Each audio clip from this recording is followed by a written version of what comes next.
Bitcoin bulls versus 69K. What needs to happen before a breakout? Hey guys, it's Keith Allen. Hope everybody had a fantastic weekend. I certainly did. Got to go watch some college football and some NFL. And, well, the games kind of sucked for me, but had a good time with family and friends. And it's always good to get out and spend some time doing those things. Let's just climb into what's going on Friday. I posted a chart heading into the weekend. We had a massive amount of ask liquidity stacked on the Bitcoin chart. We could see it in fire charts. It was like 178 million between like 69K and 70K. We'll take a quick look at that just as a reference, and then I'm going to show you what's happening now, so that we can get a feel for what's going on. You know, I'm not really surprised that we haven't had that breakout yet because of the amount of ask liquidity that's overhead. And I think it's probably a good thing for the health and strength of any potential move that it hasn't really happened as just a straight rip. I think it's much better that we see things consolidate. And, you know, we've been in this super wide range for a long time, since March, like from what our all-time high at 73.8 down to like 49.5. That's a lot of ground to cover. And I don't really personally consider that to be a well-defined consolidation range. I like these more compact ranges like we're seeing now. So let's just, as a frame of reference, look at that post from Friday, just to shed some light on things. And we'll go from there. This, of course, will look at the Bitcoin chart, and you can see we have this massive amount of ask liquidity right here at the 70K level. That's at that level. That's 139 million, and it's changed a lot here, really in the last hour or so. On Friday, I had posted that we had this double block here that was 178 million between 68.5K and 70K. You see this block here and another block above it. Now, of course, that has changed considerably, and you can see we've taken out this block below. It's now starting to replenish a bit, and we also have some ask liquidity laddering up higher into this range towards the all-time high. So the fact that this dynamic is changing is you know, not surprising, but it's also it's good, right? You know, we've got a monthly close coming up in just a few days. Thursday is the monthly close. We have an election coming up on November 5th. That's next week, and we've got a bunch of economic numbers coming between now and then that could cause some short-term volatility. But I think what we need to look at here is you know, if you notice this in the order book. And I'll zoom in tighter so you can see the liquidity that's just been cleared out, right? By virtue of climbing up through this range and taking out all of this here, we now have a pretty substantial void to go back down, right? There's very little holding price up right here, right? And so in the last couple of hours, we've seen a lot taken out here. This is probably, I think about, you know, 35 million was taken out of this range. And I had talked for a long time that, you know, for us to be able to move into this, you know, back towards this all-time high, we need to see some erosion up top. And whether that erosion comes through taking out the bids, taking out the asks as we've been doing here this morning, or whether it's ask liquidity floating up or dropping down or getting pulled, all of those things kind of change the dynamic, and we're seeing a little bit of all of it happen right now. Now, the technicals are pretty interesting to me right now, and I'm hearing people say technical analysis doesn't matter. Yes, it does, and I'm going to show you why it does. Let's head over to the weekly chart, where we have you know, we had a nice uptrend here over the past few weeks. Past several weeks above the 21-week moving average.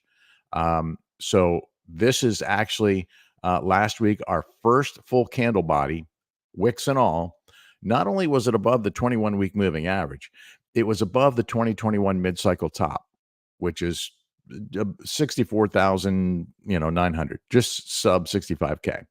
So this is a very important candle. Now, you also notice we have a trend precognition short signal on this weekly time frame, and of course, uh, signals on new signals on TradingView are tentative until candle close. So this is tentative for the week, and for me, um, invalidating this would take that move above that prior high, which was at about 69.5.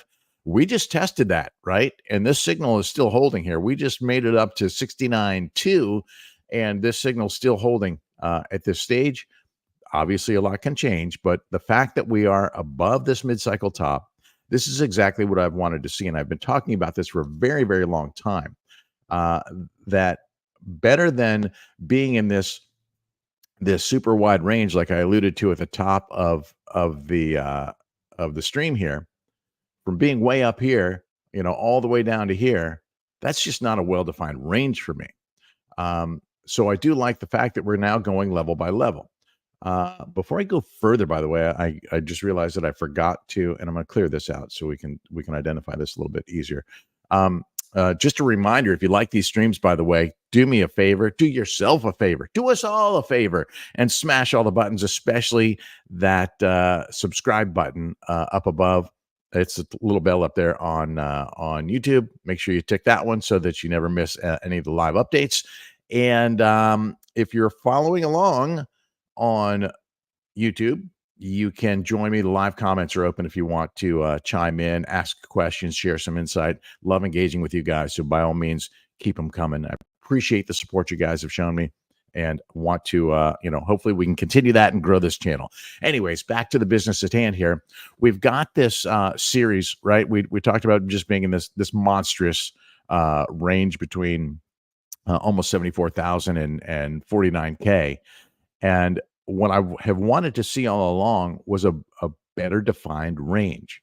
And we're finally, right, now taking this in steps from our consolidation above this double bottom here at 54. We had a nice consolidation in this range. We've now made it above and seem to be RS flipping this 2021 mid-cycle top. You notice we now have full candles above this. What was this first one? This first one was this one was above, right? What was the low there? The low was 64.8, and so it was just not quite. We just had a tiny little wick below that. But there's 1, 2, 3, 4, 5, 6, 7, 8, 9, 10, 11, 12, 13, like over a dozen full candle bodies above this. And I call that a validated RS flip at this point. The fact that those are also trading above the 21-day moving average, we've flipped those both in simultaneously. And now we are looking at flipping the weekly. Okay. Also, this is our first candle now above the weekly. We're now in our second candle above the weekly with no wicks below. And this is important. So what I want to see happen now is I'm okay with consolidating here for a bit and then working to the next level, this 2021 top. And it has been absolutely brutal since we first started engaging with that level back in March. You can see the number of times we've engaged with that 69K level and just have not been able to hold it. Why haven't we been able to hold it? Well, the mechanics are simple. Straight rips, right? We just not have had, we've not flipped these prior levels, at least not sustainably. There were brief flips. There was a brief flip above this 21-day here, but there were wicks, touching below that were indication that we would break down, and we did. Right? Look at all the wicks below this 69K level that were indication that there wasn't enough strength there. So I've been saying since this point here, I've been saying we've got to see full candle bodies printing above 69K before we can go after this all-time high up here. Had we not ever reached this all-time high, and this happened just before the halving, had we not reached this, I don't think it would be debatable at all, right? I think it would just be like, oh, we're up against strong resistance from the 2021 top at 69K. Well, that resistance is just as strong now as it was prior to reaching this this all-time high, and this was a bit of an anomaly. Maybe it was pumped, whatever the case may be. Yes, it happened. Yes, it's the benchmark we're trying to beat. And the way that we're going to do that, and the way that Bitcoin seems to be coiling up to do that, is by we established a double bottom here. You recall we had a series of death crosses, right? Back in August, we had this series of death crosses that we had talked about, and we were looking for a way to unwind that. And historically, we had seen that double bottoms were often the case where, after a series of death crosses like that, we would see price rebound. And so far, this is developing similar to a lot of other circumstances. Now, it doesn't always play out that way, right? Sometimes, as you can see here, there's a rejection from another technical level, as was the case here with the 200-day moving average. And we could very well run into something else here. As you can see, though, we have a brand new golden cross here between the red 50-day moving average and the purple 200-day moving average. So these death crosses are all unwinding, and there's one to go, and that's between the blue 100-day and the purple 200-day moving average. On the weekly, we are again, we've now unwound them all, right? So these are an indication that the trend is moving in the right direction. Okay. It's not an indication that we're just going to rocket straight up. These are lagging indicators, but it's indicating that the trend is indeed moving in the right direction. If you're a bull, that is. And as you can see, we have this macro trend line here. That trend line remains well intact and protected. And so, could we see another breakdown? Absolutely, we could. And if that happens, I would look to test this, the validity of this RS flip on the 21-week moving average. And if that doesn't hold, you would, obviously look to the next moving averages where we've had multiple touches and tests, right? So a test from here would also be very strong. And ultimately, if things broke down, I would look to this trend line as being the ultimate foundational support. As we started back in 2022 after the FTX crash that took us there, we had a consolidation here in the 25K range, which was, I consider the launch pad for this run. I consider these to be, bear market rallies, to be honest with you.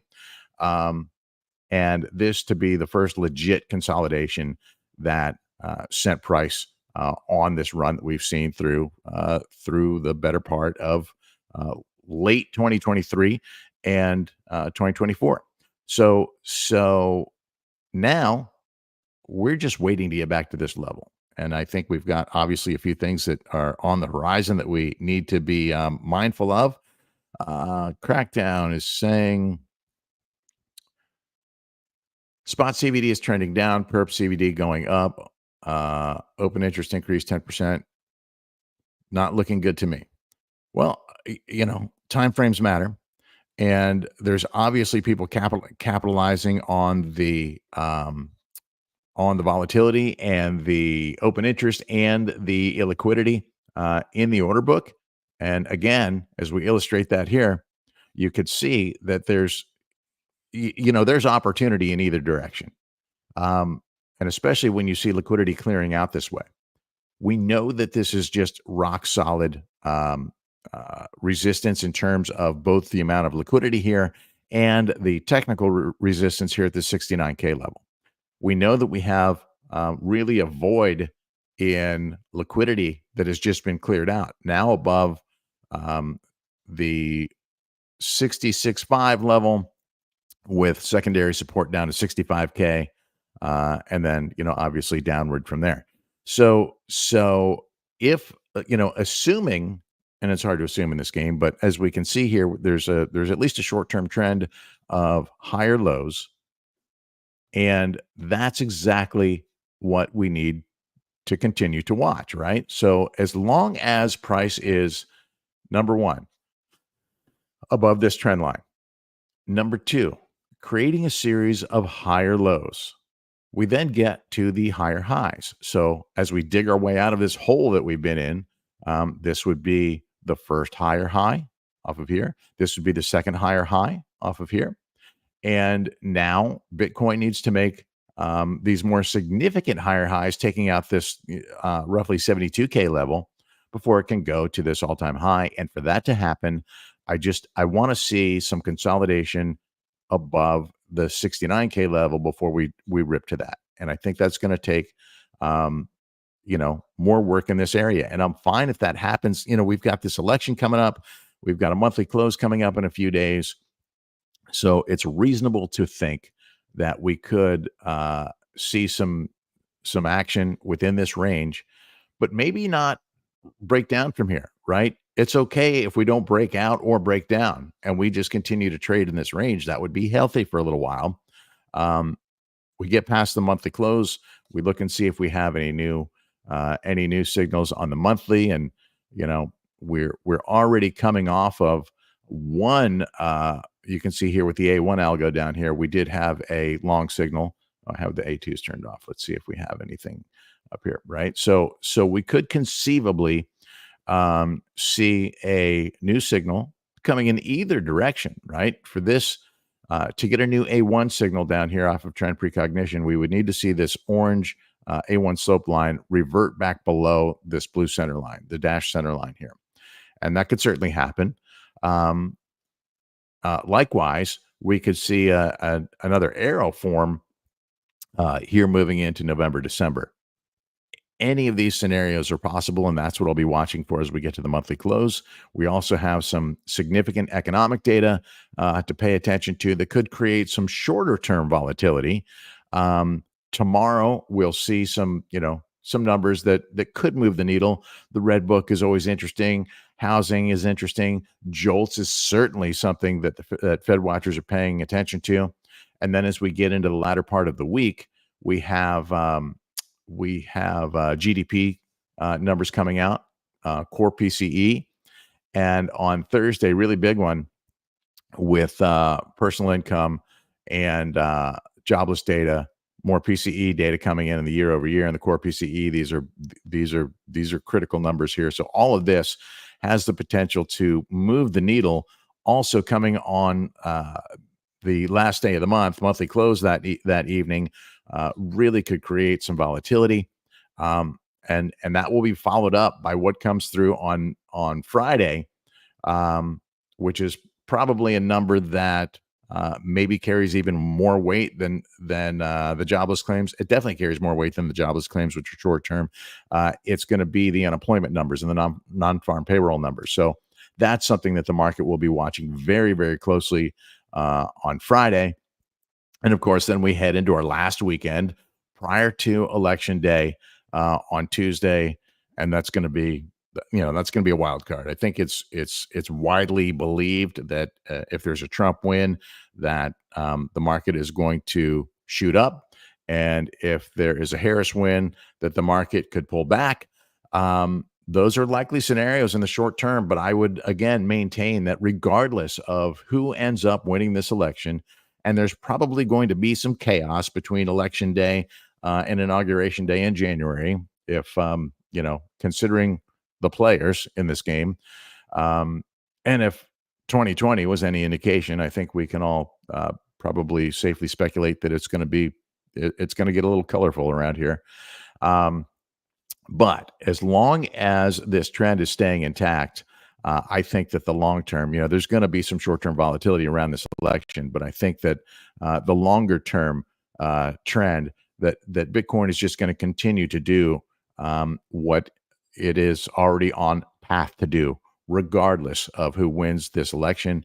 We are in this halving cycle, and the 4-year cycle, and we're post halving, and things are trending in a manner that I think is healthy for a bullish outcome for Bitcoin in 2025. With that, I'm going to leave it right there, guys. I'll leave you with a parting shot of the order book. We did, of course, have one attempt to again flip 69K today, which at the moment has been rejected. But it doesn't look like bulls are done just yet, right? So we'll see how things develop from here. Want to take a peek at this? Let's go back to that higher higher time frame because the resolution is a bit different. We can see what's stacking at these levels here. I think it was on the 6-month chart. This was once on Friday. This was 178 million. This is now 140 million in this range here, and we have obviously some buyers can buy into this without any slippage. So if we do nose up to it, I do expect to see some buying at that range, but I would just be very careful about shorting in this range because it's a matter of time, in my opinion. Um, doesn't mean that we are going to break through this week or next week. We might, but we can also be here until post-election. So just be mindful of that. Know what your invalidations are in both directions, and you can take it from there. What's Game Zone have to say here today? I got one last comment in here. Still bullish. Buy price go up. Profit taking, price go down, buy the dip, and so on. Yeah, pretty much that's the game. So if you're trading, you're going to do that. If you're investing and you're building your longer term position, you know what the trend is, you know what your invalidations are, and you play that as well. And so let's go back to that daily. And here's the range, in my opinion.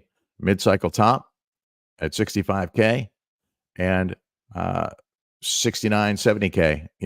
This is a range we're going to flirt with until we finally break through. But in my opinion, the consolidation is healthy. I want to see us eventually RS flip 69K, grind up here, full candle bodies printing, just like we're seeing here above 65, above the mid-cycle top. I want to see it above the 2021 top before we head into this all-time high territory. Crackdown has another comment. Had a short from 69.3, TP'd some in the FUD on Friday, left a runner. Didn't expect a pump like this, aggressive, driven by perps. Well, again, as we watch the dynamic of order book liquidity, you may, I don't know if you closed that trade or if you got licked, but there's a good chance that you're going to go back. Where was that? 69.3. Okay, well, looks like you're already back in the green at this point or close to it. So there you have it.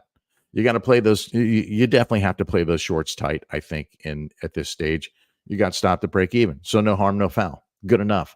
All right, man. I appreciate the insight in the comments. Again, hope everybody has a great week.